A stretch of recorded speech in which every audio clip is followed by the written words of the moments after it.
In this real SSAT physics problem, you're being asked to analyze this graph. It is velocity on the y-axis in meters per second and against seconds on the x-axis, or the abscissa and the ordinate. So there are two questions being asked here, which you can read. Please pause the video and give it a try. If you know your definitions and your formula, no problem. Okay, hopefully you gave it a shot.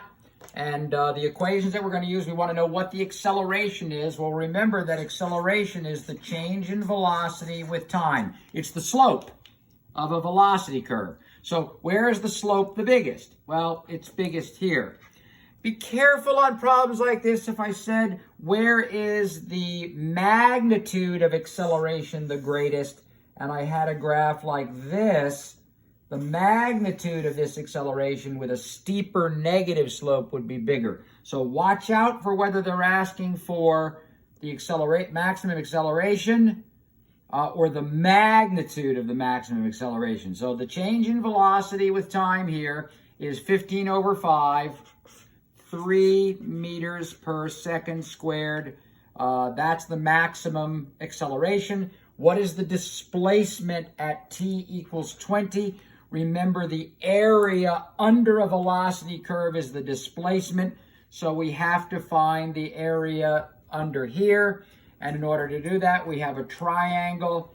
So this first triangle here is 1/2 the base times the height plus, and here we have a rectangle, and its height is 5 times 10.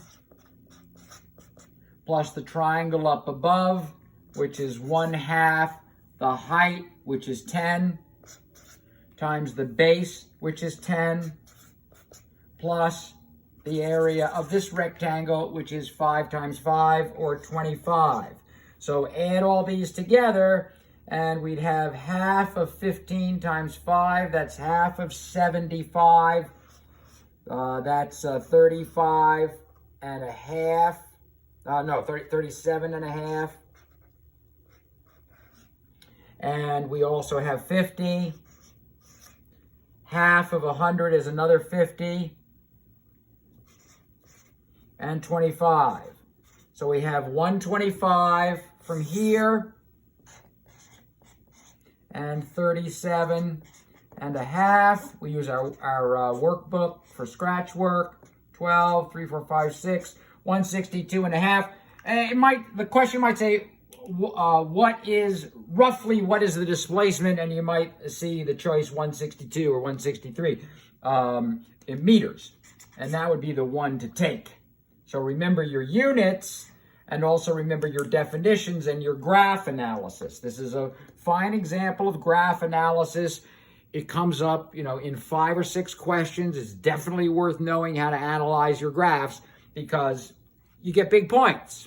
You get positive points toward your 800.